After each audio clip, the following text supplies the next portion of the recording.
May I ask His Excellency the Deputy President and Her Ladyship the Chief Justice to take their seats as they hand over the oaths to the Honorable Attorney General. May I call upon the Head of Public, Your Excellency, you may take your seat. Honorable Chief Justice, please, you may take your seat. At this point, I wish to call upon the Head of Public Service to receive the oaths from the Chief Registrar for safe custody.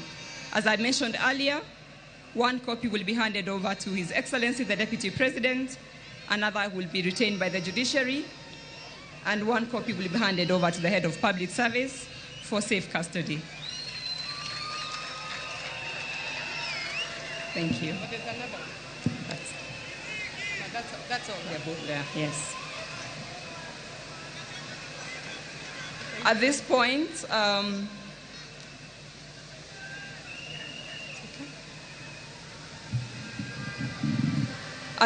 of the program, may I invite His Excellency the President to hand over a ceremonial copy of the Constitution of Kenya to His Excellency the Deputy President, Professor Kithure Kindiki, the Deputy President of the Republic of Kenya.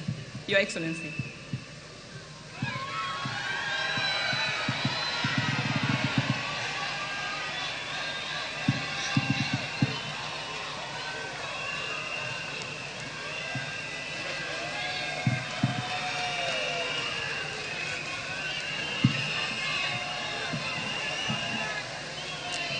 His Excellency the President is handing over the Constitution to His Excellency the Deputy President.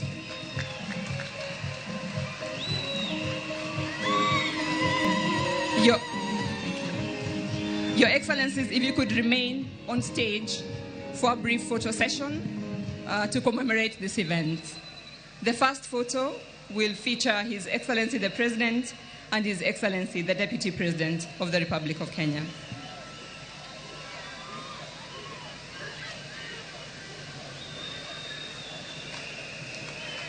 Thank you. What's happened? What is Good afternoon. May I invite, thank you. May I now invite Her Ladyship, the Chief Justice, to join in the second photo.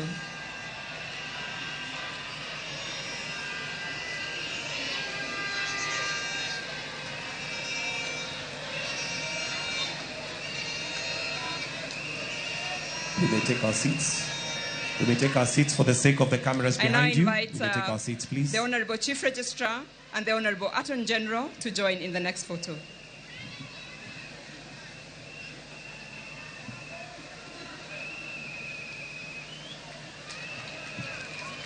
All right.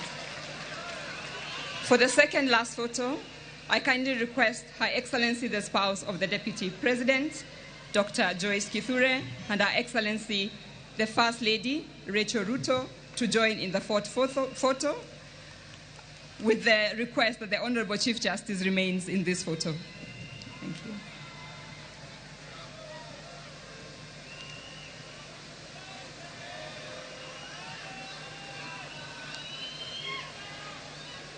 Thank you. Thank you very much. For the final photo, we have His Excellency the President, His Excellency the Deputy President, Her Excellency the First Lady, and Her Excellency the spouse of the Deputy President. I request the Chief Justice to please take her seat. Thank you, Honorable Chief Justice.